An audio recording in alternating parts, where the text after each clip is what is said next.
Welcome to Latino Talk TV. I'm your host, Ben Mendez, joined by my co-host, Mr. Javier Perez. Partner in crime. Partner in crime.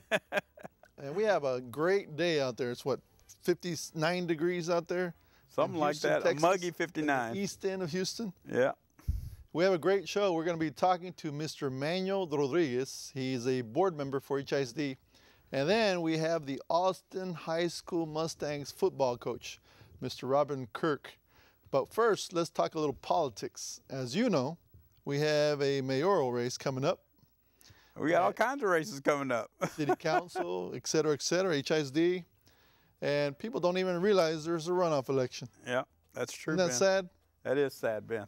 That's very sad, considering that the only 12.5% Latino vote in the last election, general election. Yeah. 12.5. Considering we have over 50%, according to whoever you ask, right, of the population, only 12.5% of the vote was Latino. Incredible. That's terrible. Terrible. Absolutely. Terrible. What are we going to do to wake up our folks? Ben, I don't know, man. I've been racking my brain and beating my head against the wall trying to think of what we need to do to wake up la gente. I mean, Donald Trump can only do so much, you know? We need to get out there and start voting. I mean, I don't think people realize how much better their lives would be if their own community just voted. Absolutely. You know, this would be a whole different Houston if our community just voted. And I agree 100%. And unfortunately, it needs to start at the very bottom. Yeah. It needs to start with the kids in the public school. The parents need to get their kids engaged in going to the polls. Absolutely. So you start at the very beginning, and then you kind of work your way in. I mean, I know, like there's a lot of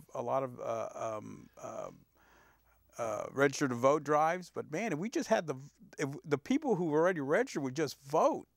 I mean, if we came out, 40, 50%, of just the people there that would come out and vote. I mean, oh my gosh. You would see a groundswell. What the hell are they doing in Houston? Why do they have such a big turnout? But I don't know what's going to take, Ben. And I don't know Chicago, we had a video of another police shooting. Very sad. Very sad. And actually, the video has been around for a long time. It was just recently viewed by the public. That really surprised me, and it seems to be a cover-up all the way up to the mayor's office. So a 17-year-old boy, and I'm going to call him a boy because he is a child, young man, and he basically was shot by a police officer, and the police officer said it was self-defense. But come on, if you look at the video, he's walking away. He's like 10 feet, maybe more, away from the police officer. Even if he did have a knife in his hand, he's way out there. There's no reason to shoot the guy. And a couple of shots were in the back. 16 shots. Can you believe that was 16 shots total? He emptied his gun into this poor kid, and oh man, I tell you, and you know what? But what kills me is that it's been there for a year, and it seems like the mayor knew about it. Well, obviously the district attorney knew about it. Your district attorney, everyone from the mayor on down knew about it, and everybody tried to cover it up. Well, there's elections coming up in Chicago, and the people that live in Chicago are going to decide who their next mayor, who their next district attorney will be. Yeah. So they will have a last say. Yeah, and it's unfortunate, but, if you're going to cover up something like that for so long, I think you need to be voted out of office. Oh, man. At the very least, if not brought up on charges. You got to have the people's trust. And if you're holding on to evidence like that for over a year, you don't have the people's trust. Exactly. Yeah. It's hard enough to get people to trust the police, and then for them to cover up. And there was other police officers involved in this cover-up. Yeah. It wasn't just that one gentleman. There was others. The Fraternal Order of Police, they came out and said it was self-defense. And nobody knew that there was 16 shots until the autopsy report came out. Yeah. Now, didn't they also, I mean, right off the bat, didn't they pay the family off? Like $5 million? Well, City Council approved $5 million. I don't know. Before even they had, any lawsuits were filed or anything, they were like, here's $5 million. Yeah. Try to hush money, basically what it was. And actually, the money didn't go to the parents. They went to the aunt. The aunt was the one taking care of them. Mm-hmm. Yeah. But that's another story. Let's talk about some local politics here. Now, I will tell you, Senator Ted Cruz had moved up in the polls here in Texas and Iowa. Kind of interesting. Donald Trump was way ahead, and now you see Senator Ted Cruz moving up. Not that I'm a fan of Ted Cruz, but just the mere fact that Donald Trump is falling down and Ted Cruz is moving up. Interesting. See how that plays out. Both very scary. And I know you're a Tea Partier. I know you're a big fan of the Tea Party. Yeah, I'm a big fan of the Tea Party. Yeah, right, Ben. So it'll be interesting to see what happens. I'm going to go on to something more positive. What's that? University of Houston Cougar football. Cougs. The Cougs won against Navy. And very convincingly. They're going to play against Temple. Temple Owls are coming up Saturday. So you need to go to the game. I know you're not a U of H Cougar, but you need to be. I like the other types of Cougars, Ben. You're a Cougar. Now, the other football team, Texans, did well. Yeah, the Texans sure did. Where did this team come from? These guys seem to have found themselves. I don't know, but they did a great job. They absolutely did. Yeah. And basically the defense is dominating and the offense isn't hurting them. And then later on in the show, we're going to talk more football, high school football. But before that, let's talk a little bit with our HISD board member, Mr. Manuel Rodriguez. Thank you for joining us, Manuel. Ben. Sir Manuel, it's great to have you here. Thank you. Thank you for having me. The Honorable Manuel Rodriguez. A great public servant. Great public servant. Running for another term of HISD for board, is it position 3? It's District 3 for HISD, Okay. Position 3, yes. Running for re-election? I'm running for my 4th term. December 31st, I will finish my 3rd term, which equates to 12 years being on the board. You didn't learn your lesson the first 2 times. You know. A glutton for punishment, huh? You like that punishment, huh? It's a volunteer position, but the passion that you have for the kids, to educate the kids, is what keeps me going. And there's nothing better to see kids graduate, go through the programs, and are able to move on and become leaders. And that's what we're talking about here, is the leaders of tomorrow. So let's take it back a few years. Where are you from originally? Born and raised here in Houston, Texas. Okay, you went to school where? Austin High School. Go Mustangs. There you go. It's fitting that we have Coach from Austin High School here. And we'll have to let Coach know that he still has a year of eligibility left. Oh, yeah? So. You still can play football? Right. One more year? Right. Still have my red shirt. That's good. So you were at Austin High School, and then you went to where? College or? Well, I went to the Air Force. Air Force, okay. Yeah. Graduated in 1970. I had my 1A status. All my friends were being invited to the Vietnam War, so instead of waiting for my invite, I joined the Air Force. Served 7 years in the Air Force. Got honorably discharged in 1977, came back to Houston and started raising my family. So I'm a father of 4. I have 6 grandkids.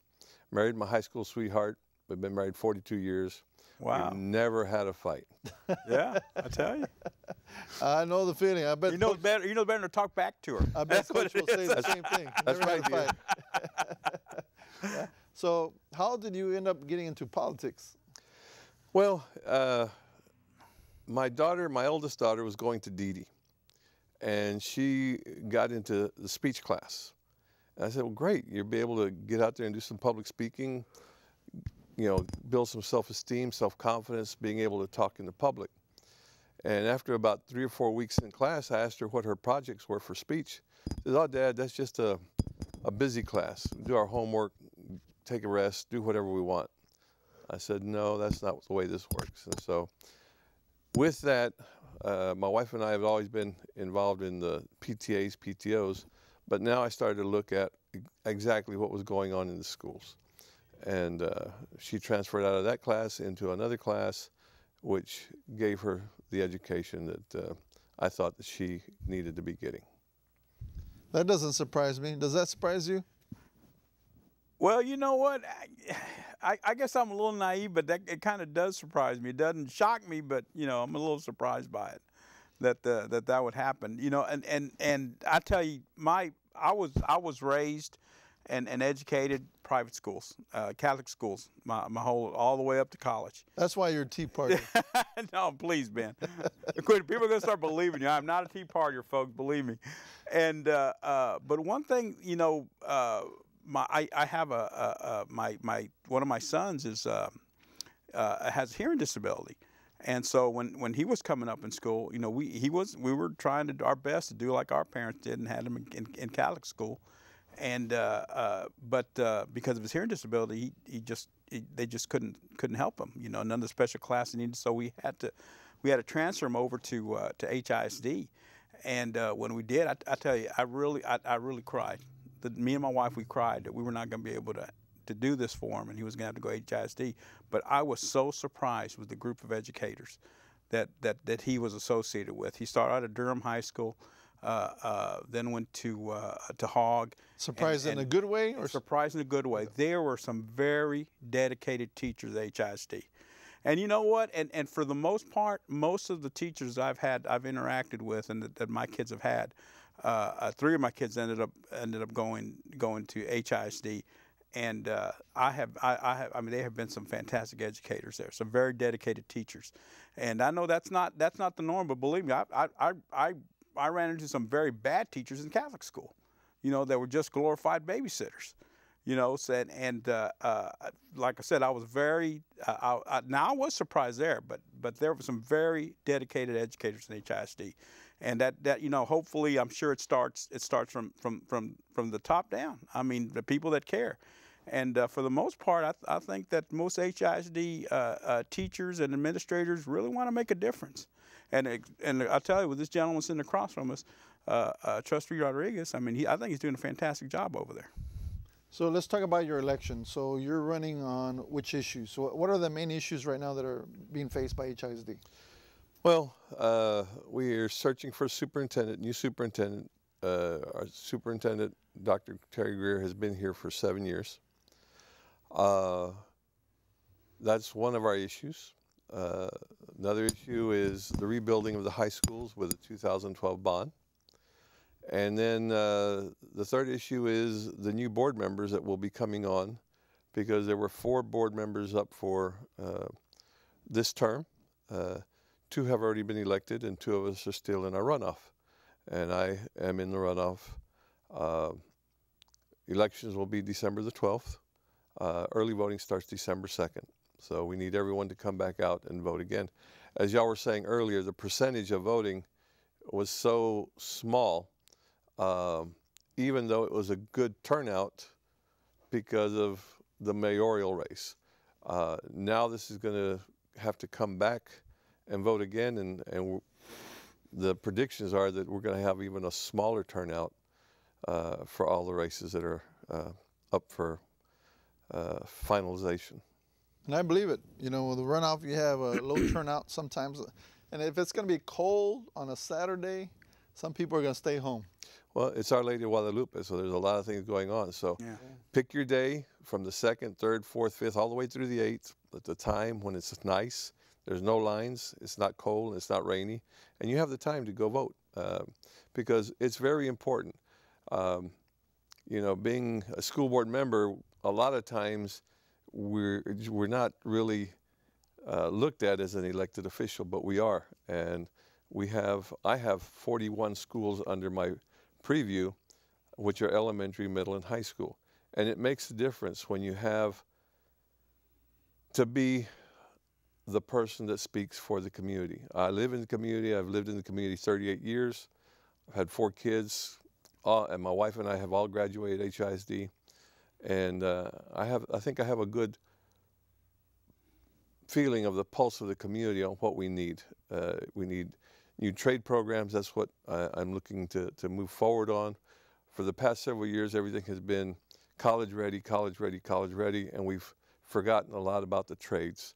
And so now it's time to start talking about trades and getting these kids trained so they can go into the workforce and be gainfully employed. Some of them may not go to college, some may go to the military like I did, but still they have to come back and live in their community.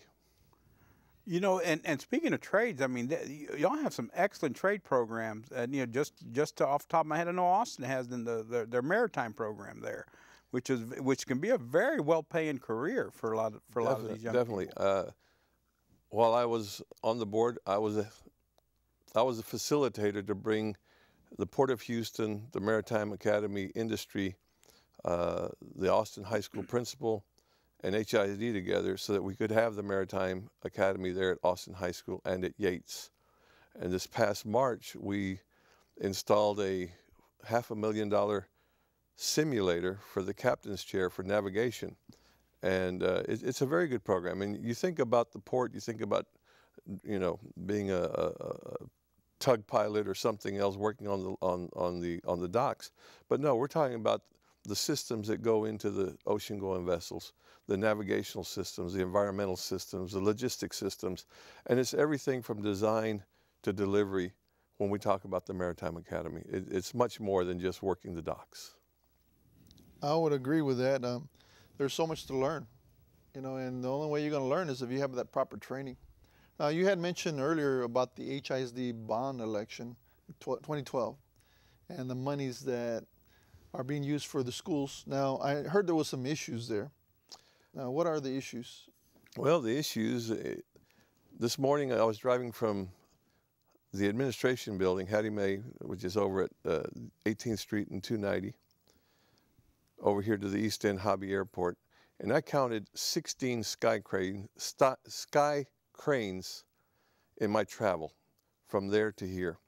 There's a lot of competition going on right now in construction, building of high-rise buildings, building of apartment complex, buildings of hotels, and all of that building has increased the cost of construction. Now, I don't believe that our total cost of construction comes strictly from inflation, but it is driven by the demand and supply. And so we are now going through an internal audit by external auditors to see exactly where we are and what that shortfall will be in order to build the schools that we promised. Because one thing that I notice all the time is the Milby High School that was demolished, in part, I should say. But I don't see a lot of movement there. Is there a lack of movement as far as construction? No. What you see at Milby is the original 1926 building, and that's going to be completely redone, and that will be a showpiece for the school to have major events, to hold your historical properties of the school, and we'll build a 21st century school around it. We've had to demolish it, we've had to grade and level, we've had to put in the sewerage, the water pipes, the electrical facilities before you can start laying the concrete. We've already started pouring the concrete. If you go by there now, you'll see trucks pouring concrete. Once the concrete is set, then we'll start putting in the metal supports and the walls going up, and you'll see that. But it's done in phases. So they got rid of the state-of-the-art pool? The dungeon. For those of you who are Milby buffs, you know that the pool was down underground in a dungeon. I think it had 3 light bulbs. Yes, that is gone. The pool, seeing how it will be standing alone by itself, will be probably one of the last facilities built for the school, because the school is for classrooms, the school is for the trades, the school is for college preparedness. So we want to have all those facilities and make sure that they're there. And then we'll put the pool up at the back. It's not going to be an auditorium, but it will be a UIL pool with proper length of lanes, not 20 yards anymore. It'll be 25 yards or 25 meters and 4 lanes minimum. So we're looking forward to that. Completion date is going to be the 3rd quarter of 2017. Yeah, I noticed that there was a baseball field at, I guess, an elementary school. I can't remember the name of the school. Crespo. Is that still going to be the high school baseball field? There will be a baseball field, a softball field, a football field, a soccer field on the Milby campus, all helping, or they will all share part of that acreage. They're not going to be individual on their own, but they will be set apart to where they may share some fields where they cross over, including practice for the marching band. What is not complete will be a full track. There'll be a 3/4 track. Interesting. The school, the project advisory team, decided that they would rather have the other facilities and amenities, not so much the track. So the track was cut to where you can still practice your 220s, your 100-yard dashes, your 50-yard dashes, and that type of thing, but you can't do the long-distance running. Interesting. So I guess they're going to run in the neighborhood, which isn't a bad thing. Well, yeah, you know, Latino kids aren't very fast anyway, so. So running is a, you know, Depends on their purpose. Depends on the purpose. Sometimes I just have to shut them out. Sometimes I don't even listen to them. Trustee Rodriguez. But let me ask you though. I know there's rumors out there. People are talking about it that Milby will not be done by 2017. That it may be add a couple more years to the construction. I mean, is that set in stone? Are we really going to have Milby back by 2017? That is our hope. There's a lot of things that happen. Weather can be one of them. While we were demolishing and drilling to put in the new pilings, we hit a water table and water started coming up. So we had to take care of that environmental problem in order to secure the foundation that it wouldn't be moving or it wouldn't crack. Well, man, if we would have hit oil, then we would have no problem at all. We'd have plenty of money, right? That's what I said. You know, we have a low water table here in Houston, and it must have drifted. I can't say. I'm not an engineer, and I don't know how that happened. But there are things that come up that you can't plan for. But in all honesty, we do have good hopes that it'll be open by August of 2017. So that would be another year from now. Right. Actually, a year and a half from now. Right. Mm-hmm. So the kids right now are going to Jones. Is that correct? Most of the Milby kids are over at the Jones campus. They're sharing the facility there with the South Early College, which is being built also, but that's only for like about 180 kids. Then those kids will be moving to the South Early College. It'll have a little more room for Milby kids. Milby students, the enrollment was larger than the capacity for the Jones building. So we have the 9th grade over at Alcott and the 10th, 11th, and 12th grade at Jones. And Alcott is how far from Jones? It's not that far. I don't know the exact distance, but it's in the same vicinity. And all our kids, all the Milby kids, if they choose, have transportation, free transportation, to and from the neighborhood to the school and back. So does that mean that those kids are allowed to go to any school that they wish if they don't want to go to Jones, or do they have to go to Jones? They can go to Jones, and if there's room at other schools, I know we have about 200 kids that are over at Austin and about 100 that are over at Chavez. And others have selected to go to other schools where there's room. And as long Houston is a school is a district of choice, so you can go to any school that you want to as long as there's room to attend. Now, I know Cesar Chavez is like, what, a mile and a half from Milby? 1.38 miles. 1.3, okay. So I would imagine more kids would have gone to Cesar Chavez than 100. Well, Chavez was full. Currently, it houses about 3,200 kids. And so, you know, they're at capacity. And so when Milby is built, how many kids are we talking? There is a range that is being built for 1,800 to 2,000 kids. Currently, their enrollment was at 1,800, I believe. So they're a 4A or 5A school? They're a 5A. 5A. And Cesar Chavez is what, 6A? 6A now, right? I'm not sure. I think they may be 6A. 6A. Yeah. So they're not going to have rival football games or anything like that? No, not that we're planning. I mean, they do have games, but I don't believe they're district games. Okay. Kind of interesting. I mean, you have a school 1.3 miles away, and one is going to be a lot bigger than the other one. Yeah. But Milby obviously is the more established one. I'm surprised that there wasn't more monies put into that school, considering it's been an older school, it's an established school. You have a big alumni association. You have a lot of community members that have graduated from Milby. Why do you think there wasn't enough monies to put into it? There was the $1.89 billion that was passed as the bonds was divided between the 40 schools that were going to be rebuilt or refurbished, and that was built at X number of dollars per square foot times so many square foot times so many students that were going to that school.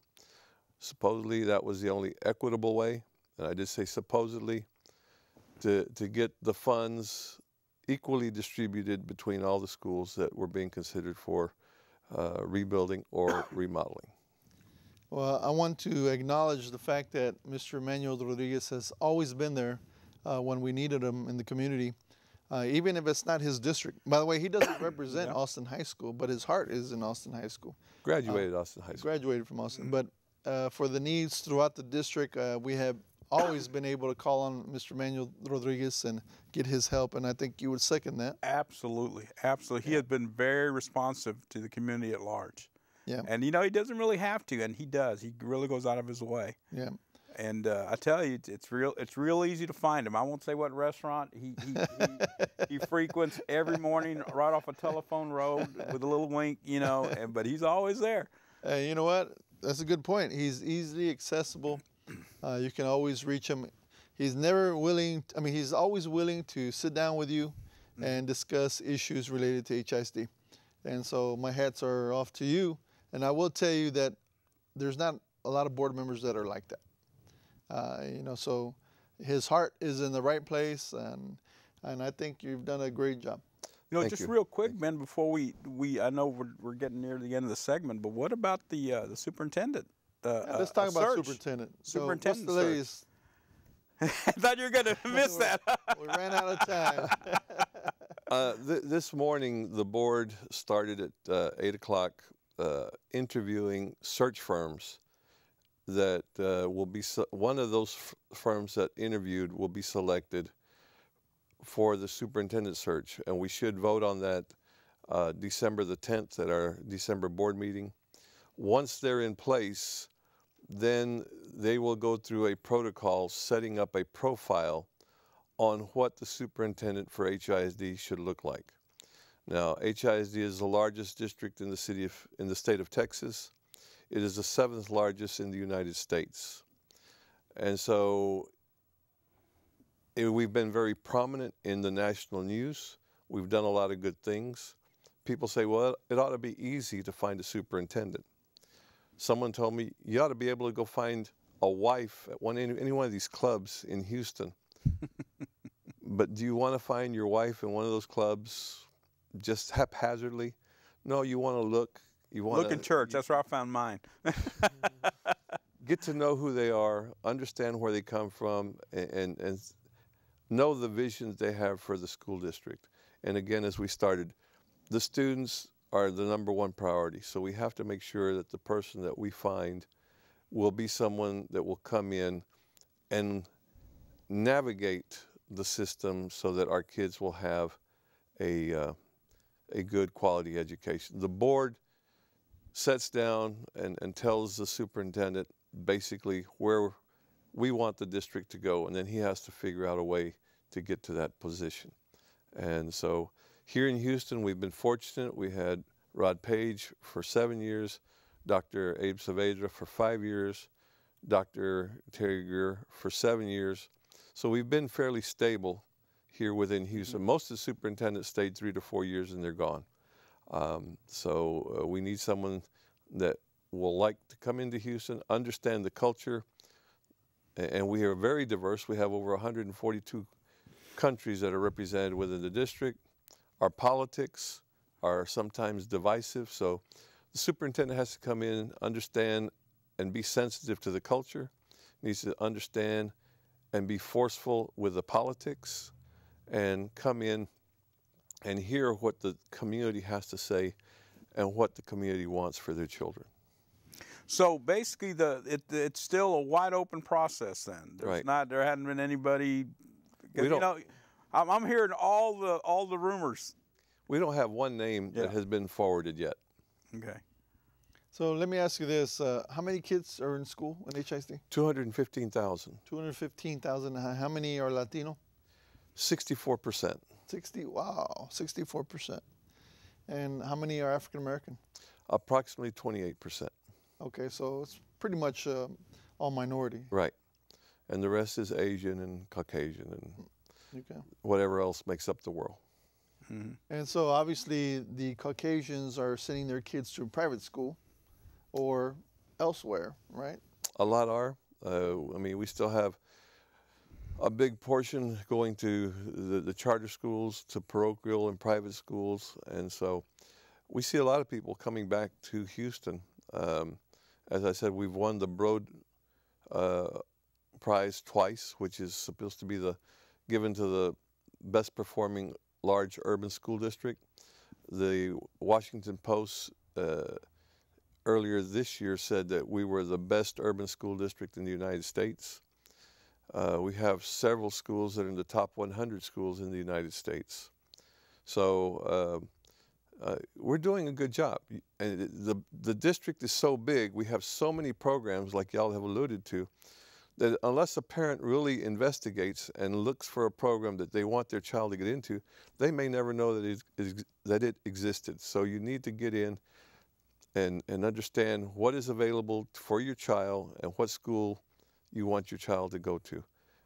Just like your candidates, you need to know who they are and what they'll do for you.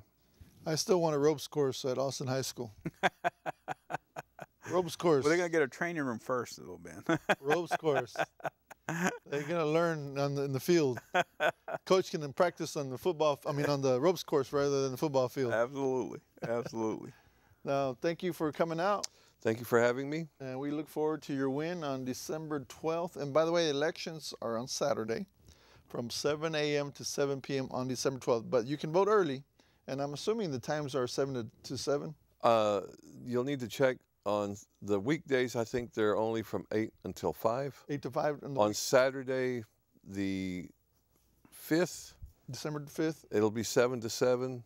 On Sunday, I think it's from noon until 6. And then that Monday, it'll be 7 to 7. Okay. On the 8th. So you can vote early. And that starts tomorrow, right? Is that correct? The 2nd. December 2nd, Okay. which is so Wednesday. Wednesday, I'm sorry. Okay. And you can vote at any early vote location. Doesn't matter where you are registered. Obviously, you have to live in the city of Houston to vote for Houston mayor. But other than that, you can go anywhere. On election day, you have to go to your poll. Right. Mm-hmm. So any last minute comments? You know what? I just want to thank and congratulate Trustee Rodriguez. I mean, you know, I also sit on the HISD advisory Mexican Hispanic Advisory Board. They didn't know any better, did they? No. They let anybody on the board. But I tell you, more than any other trustee, Trustee Rodriguez has been there, very responsive, very open. You could tell his heart's in it, and I really appreciate you being there, sir. I mean, and this is, like I said, this comes, you know, this comes from the heart. I've seen this man working out there and trying to make a change, and it's I wish everyone could see that, to see his dedication. He's done a fantastic job there, and you know, we hope nothing but the best for you, sir. Oh. Thank you for being here. Thank you. Again, thank you, and we'll see you next time. We'll be back in 2 minutes. When we come back, we're going to talk to Coach Kirk from Austin High School, head coach of the football team. Coach Robin Kirk. We'll be back.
Welcome back to Latino Talk TV. I'm your host, Ben Mendez, joined by my co-host, Mr. Javier Perez.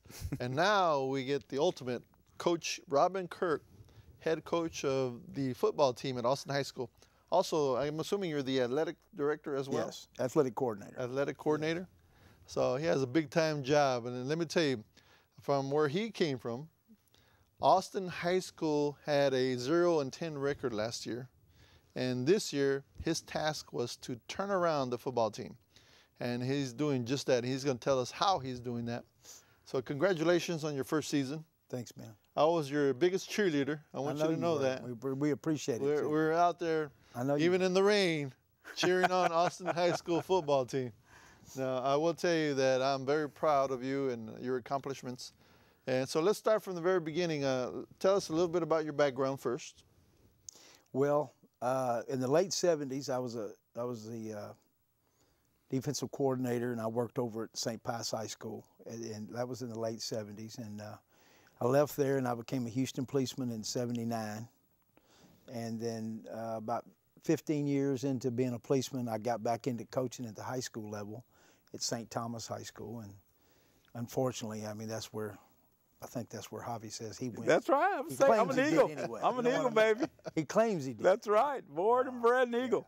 Anyway, and it was a great experience for me there. You know, John Kerrigan was the head coach at that time, good friend of mine, and he wanted me to come on. So I was working narcotics and stuff like the cases and stuff like that. So at night, and so during the day I could go over and did that. So I got back in because I knew that whenever I got my 20 years in, I wanted to retire and immediately go back into coaching because that's what my passion was.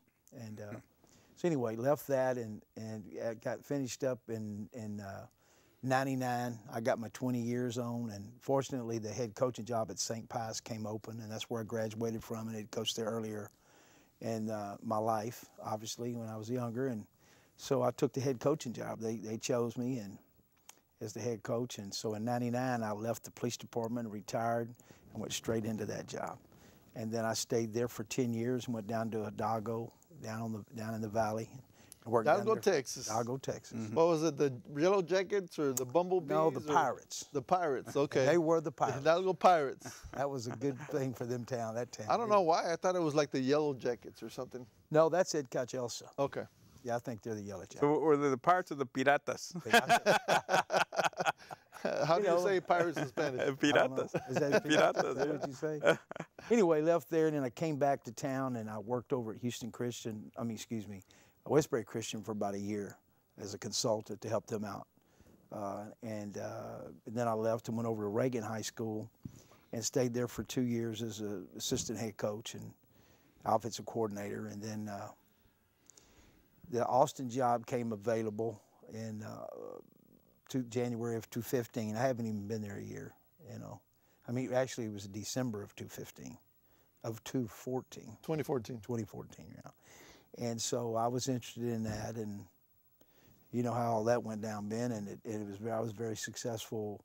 I was successful in appearing the job, and I know you guys had a lot to do with helping, you know, convince the Hispanics. No, I'm kidding.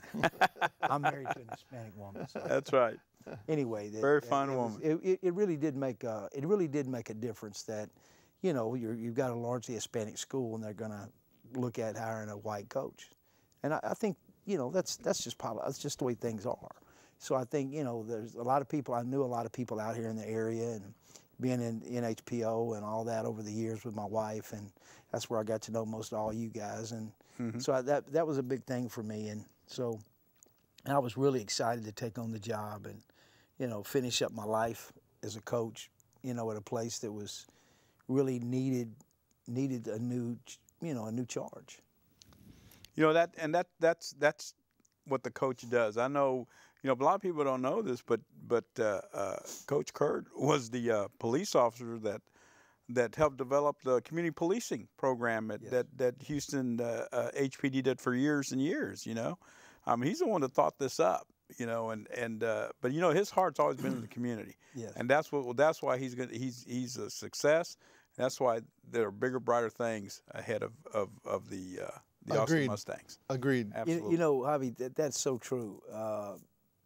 Being the experience I got to be in being a community policing, and me and four other guys and one gal, that we were put under Lee Brown, who at that time was the police chief, and we put that in. But I'm glad you said that, because the things that I learned being involved in that, it's what we're doing over here. Absolutely. It helped me so much in being a coach. Even back when I was at St. Pius, and you know, you're building community, no matter where you're at. And it's not just football community; it's community as a whole. Right. Exactly. And you know, I'll give you a perfect example. When you started with the football team, you had how many players? Well, the first day I'll never forget. I got the job in December, and I started in January. And school started back January the 6th, so you know, I went over on January the 8th, and because I was still having to do a half a day at Reagan and then come on over here till I got released from Reagan. And I walked in there in the weight room, which was extremely deplorable conditions. You know, the weights were all, things were bent, and just things were all thrown around in there. And so there were some coaches in there during the 7th period athletic class, that's where you have your athletic class. And there was 8 football players that said, I said, well, where's the football players at? And they said, well, This is it. You know, so there's like 8 guys in there. But, you know, and you could have easily said, hey, you know, but that was a challenge to me, because I turned around and I looked at that school and I said, you know, there's a lot of kids in there. Yeah. You've got to go show them that you're going to do things right. And this has been the toughest job in my life that I've ever had, and I say that for a good reason, because it was just all the different pieces of the puzzle that had to happen. But it's been the most gratifying, and you know, I played on 3 state championship teams, coached 4 state championship teams. We even won the state championship at St. Thomas one year I was there. It was so gratifying to see what's happened there, and it could have never happened without Steve Guerrero, you know, our new principal. And he hired me. He was the one who took the chance and hired me, and you know, and he's been so supportive. It's incredible. If he said, what else could you have if you needed? I mean, I can't tell you. He's been so good. But you know, and he believes in that, and how the community can work together. So. We now, you know, we went through spring ball, and you know, I was a little bit concerned that we would have enough kids to even try to do. These kids never done spring ball; they didn't know. And so we got through that. We had a spring game, went real well, and we actually had we suited up 98 kids in the entire program this year. I was talking to Manuel earlier when he was here. He was asking me about if we had enough helmets, because we had a little helmet issue. We really didn't have a lot of equipment because they didn't need it before. They only had about 30, 40 kids. And we had 48 freshman kids alone. We had 3 teams, and we kept our teams together and let them play. And it's a great story, you know, not just because of football, like Ben said. It's a great story that you're seeing kids, and some of them aren't the greatest football players in the world, but that's irrelevant. It's totally irrelevant. Is that they believe in something, and they're doing better in school. Out of our 48 kids that we have, the first 6 weeks on the freshman level, and that's usually where you lose a lot of kids on grades that first time, because they're getting first year in high school, and we only had 2 kids, you know, make an F, and that's incredible, you know. But we put a lot of work into that, and the teachers of the school, and the combination of things that's going on there it's a real success story, and we're excited about it. I mean, I'm really excited about what's going on there. You know one thing, Ben, about, you know, in the short time that I've known Coach Kirk, is, you know, and I remember Coach Kirk then when he was at St. Thomas High School. You know, I never realized he graduated from Pi High, but we won't talk about that. All right. But you know, Coach, you know, wherever Coach Kurt has been, and the feeling I get, it's not just about sports. His program is about building character. He builds great kids with great character that become great contributors to this society. And I tell you, Coach, that's what it's all about. And my hat's off to him, because it's not about wins and losses, but the wins always seem to come. You know, but so you do it the right way, the wins are going to come. It's going to be a successful program. You know, we had a kid, Josh Puente, and he was going to one of the schools, one of the little outlying schools there in the down here in the East End, and he was a very intelligent young man, and he was a junior last spring, and he decided that he wanted to come over and go to Austin his senior year because he wanted to play football. He wanted to be a part of what we were doing. So he transferred over actually last year in the spring. He transferred to Austin, number 2 in his class, and he's going to get accepted into Yale. Wow. You know what I mean? That's fantastic. And this kid, and you know, he's just a phenomenal young man. And we have a lot of them. We had 10 seniors on the team, and 7 of them had a 3.2 or above GPA. You know what I mean? So there's kids there. And, you know, what I've learned is, you know, people say, can you coach like you used to coach? I hear coaches say that. I hear people say, oh, you can't coach like you used to coach. I totally, 100% equivocally disagree with that. I mean, I've went through 3 dang generations. Mm-hmm. Yes, you can. It's all about how you treat people. You can demand from them what you want, but you've got to be solid with them. You've got to be consistent with them. I remember when I took you on a little tour of the neighborhood when you first got to Austin High School. So we drove around, you know, Magnolia and Mason and all those areas, Second Ward. And you were amazed of the number of houses that were being built in the neighborhood, brand new homes. That's right. And he's like, this is going to be the Heights. This is going to be just like the Heights. You're going to have a lot of new homes coming in. It's going to be a great community when you have a winning football team, winning volleyball team, winning basketball team, which is what you're building right now. The community supports the school. Sure they do. Just a great atmosphere. Not to mention, you have all the nonprofits like the American Legion, Knights of Columbus, the Little Leagues, which are vital to what you're doing. They're all coming together and supporting you. Let's talk a little bit about the Little Leagues, how you're engaging them with a high school. Yes, we worked real hard. That's what we did. We formed an advisory committee, and we brought in different, from the Little League Baseball that was on Little League Baseball program, presidents and people like that. Ben's obviously on our advisory committee as well. And then the Little League football programs, and then from around town. And we brought all those people, I mean, from around the East End area.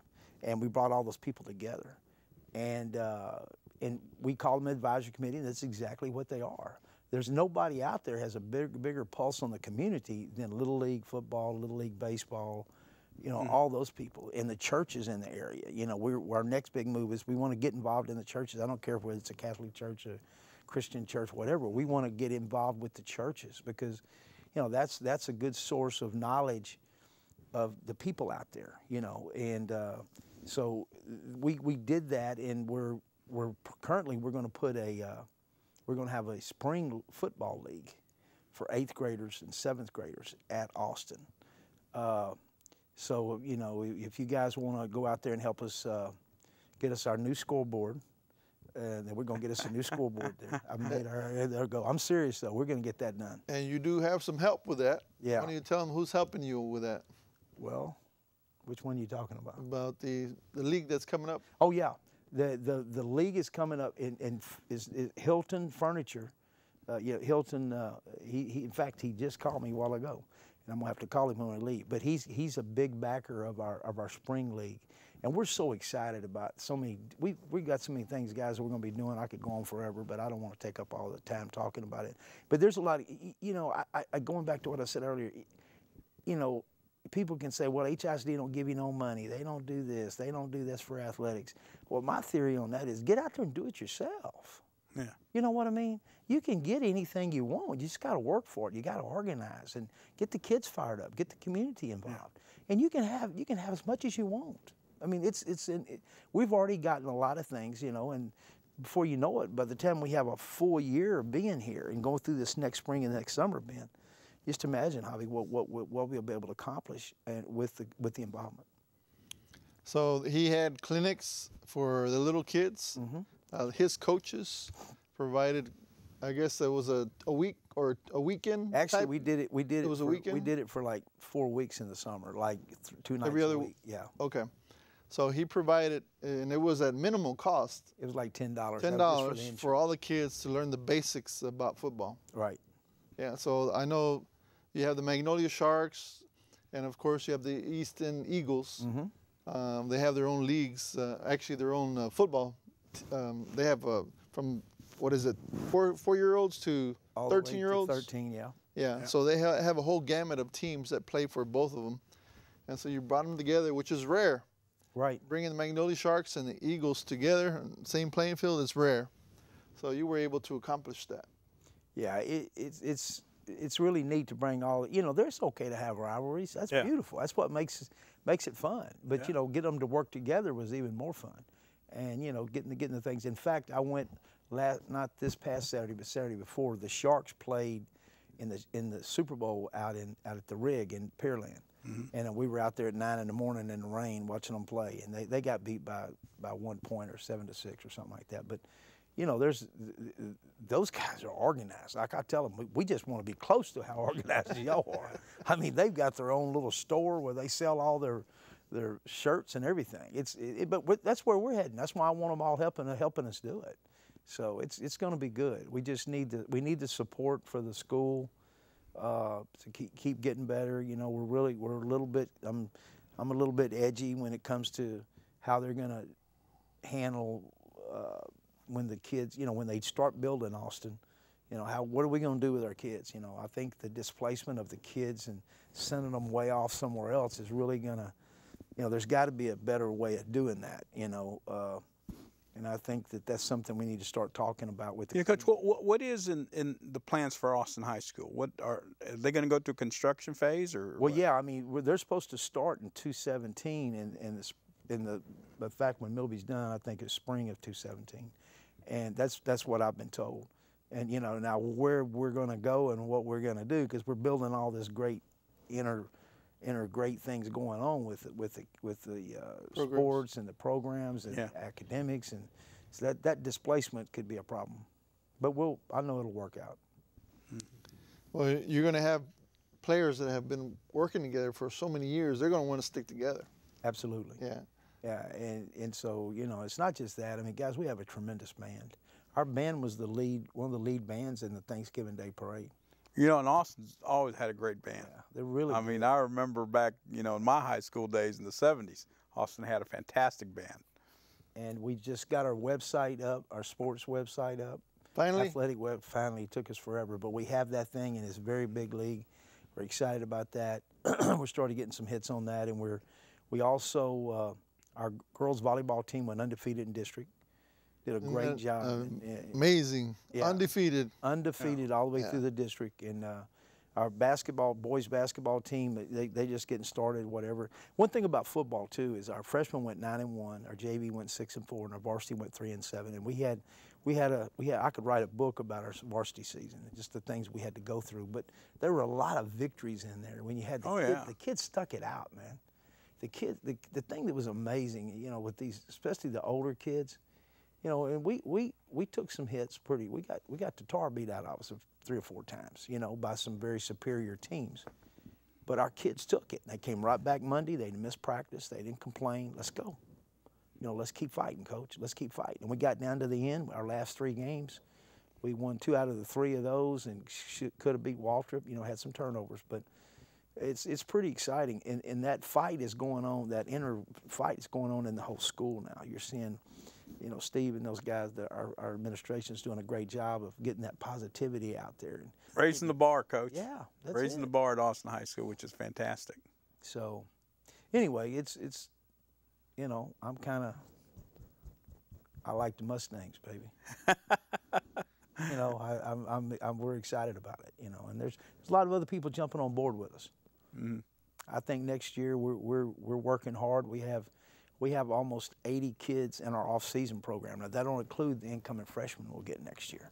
Wow. So we could have upwards, if it goes right, which I really think we will, because we're working real hard to taking care of Edison and Jackson and our 2 feeder schools, and there's some other schools. We could have upwards of 115, 120 kids out for football next year. You know, one thing that I really liked is the fact that Coach made all his football team play in the spring, either track or part of 7-on-7 or Right. something related to sports. So the track team went from how many players? How many? Yeah, track, they only had 5 or 6 kids. To like how About many 30. now? We had about 30. Now, this year, we're no telling how many we'll have. We'll have over 50 boys and probably 30 girls on the track. Can you believe that? Wow. Yeah. And we've got a powerlifting. We started powerlifting. In fact, we started powerlifting practice today. So it's for boys and girls. It's not just powerlifting is not just for boys. It's for the girls. So we're making sure that we do. Hey, guys in soccer, we started soccer practice today. Now they've been working out during the athletic period. Our boys soccer has over 80 kids out there. Amazing. Girls have close to 40 Soccer? in soccer, and they're Wow. really going to be good. The boys, we got a new coach, and he's really excited. You look out there, you got during the 7th period, you got all these football players working out in the weight room and out there in the little fringe places, and then you got the girls soccer down on one end going across the field, and you got all the boys. And I'm looking out there, and I'm like, wow, this is the way it's supposed to look. You with me? This is the way. Absolutely, Coach. Because when you got there, I don't want to hornswoggle all the time, y'all, but it's just, you're telling a story here that it can be done. That's the key. I don't want to hear people say it can't be, because there was not a more porous thing than what we were facing there. I hate to stop you, but we I got have you. run out of time. I got you. Good. Hopefully we can see you next time when you're a winning team. That's right. Yeah, they're a winning Varsity- team already, baby. varsity- That's They're a right. winning varsity. team already. So we'll be back next week. It's live television every Monday night at 7 p.m. So we'll see you. Bye. Good job, guys.